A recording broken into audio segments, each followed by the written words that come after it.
If I win. Nous sommes en guerre. Beyrouth, blessé dans sa chair. C'est un rassemblement pour dénoncer la violence policière. Des Américains fuient leur maison sur une route dévorée par les flammes. Le citoyen, il a besoin de travailler, gagner de l'argent et de vivre, pas de survivre.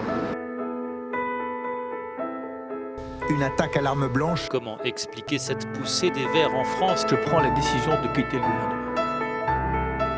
Aujourd'hui. On est pollué en permanence et pas que par le brisol. Jusqu'ici, tout va bien. Nous sommes le mercredi 18 novembre 2020, fake news, levée de rideau à gauche et un virus clivant. Jusqu'ici tout va bien. Bonjour, il a gagné. Donald Trump n'en démord pas, il a gagné, comme il le tweet chaque jour en lettres majuscules. À moins que Biden n'ait gagné, mais alors, grâce aux fake news. Comment tirer sa révérence lorsque l'on s'appelle Donald Trump? Comment perdre lorsque l'on est adepte du Trumpisme, une vision binaire du monde qui n'envisage que loser et winner? Une élection, c'est un savant mélange de hasard, de chance, de timing, c'est aussi de la mise en scène et surtout des comédiens. Et le public aime les personnages fanrangueuls, les Gérard Depardieu de la scène politique, avec de la gouaille, de la passion. On les aime ou on les déteste, mais surtout, ils fascinent.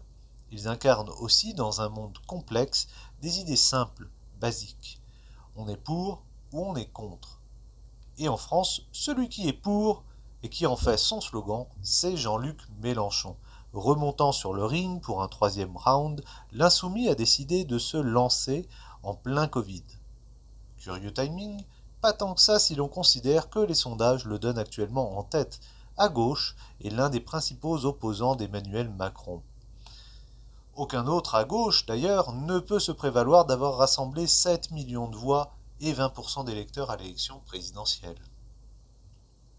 En conditionnant sa candidature à l'obtention de 150 000 soutiens populaires, on pourrait prêter à Mélenchon un manque d'ambition parce que, naturellement, il ne prend aucun risque. Les 150 000 signatures, collectées en 48 ou 72 heures, sont avant tout une opération doublement gagnante. D'abord, elle le remet sur le devant de la scène et lui ouvre les portes du 20h de TF1, puis elle renvoie le signal d'un candidat qui ne part pas en solitaire, reproche que ne manquent pas de lui adresser les autres partis de gauche, mais au contraire qui est investi par une option collective. Il marque incontestablement des points et siffle le coup d'envoi de la campagne, tout en prenant de court le reste de la gauche.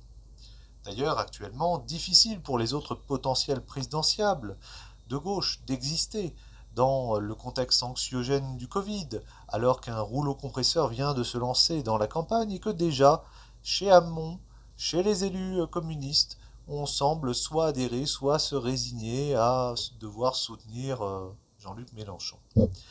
Et si le candidat et sa personnalité, surtout, ne plaît pas à tous à gauche, force est de constater qu'en se lançant dès maintenant, il rend un peu plus hypothétique encore une autre candidature de gauche en capacité de l'emporter. Hidalgo, Jadot, les candidats potentiels à gauche ne se bousculent pas, et aucun n'a pour le moment de chance de passer devant le leader de la France insoumise, alors que PS, PC, écologistes, tous aimeraient pourtant rassembler derrière leur propre porte-étendard. Pendant ce temps, la France vit comme suspendue, reconfinée, au ralenti. Une épée de Damoclès pèse au-dessus des fêtes de fin d'année et l'inquiétude a fait place à l'impatience, à la colère parfois.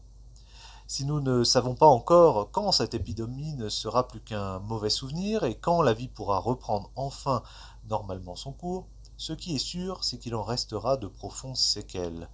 Il y aura certainement un avant et un après-Covid, tant cette maladie a impacté nos vies.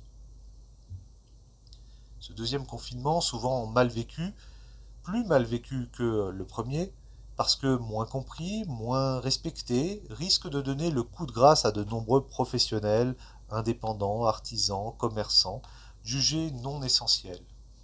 Et quelles conséquences, invisibles cette fois, mais parfois tout aussi dramatiques, l'anxiété, la solitude, l'isolement, combien de situations déchirantes pour des familles séparées de leurs proches, confinées à l'hôpital, en maison de retraite. Quel sera le monde d'après ? Chercherons-nous tous à fuir les villes et surtout les habitats collectifs pour le luxe d'un jardin ? Internet prendra-t-il toujours plus de place dans nos vies personnelles et professionnelles ? Aspirons-nous tous à la sécurité du salariat ? Ce rêve de banlieue pavillonnaire, d'un contrat en CDI, avant le Covid, c'était déjà celui de la classe moyenne, ou de ce qui a pris récemment le nom de France périphérique, par opposition aux centres-bourgs, aux urbains, à la jeunesse et aux fameux bobos, qui n'ont pas forcément les mêmes préoccupations d'espace et de stabilité. La pandémie, finalement, amène-t-elle réellement un nouveau monde ? Ou bien simplement n'a-t-elle pas fait qu'accélérer et amplifier une tendance ? Les résultats des dernières élections municipales étaient d'ailleurs une parfaite illustration de ce schisme entre une France des métropoles qui a massivement voté écologiste et une autre de la province dont le vote a été largement à droite et surtout conservateur.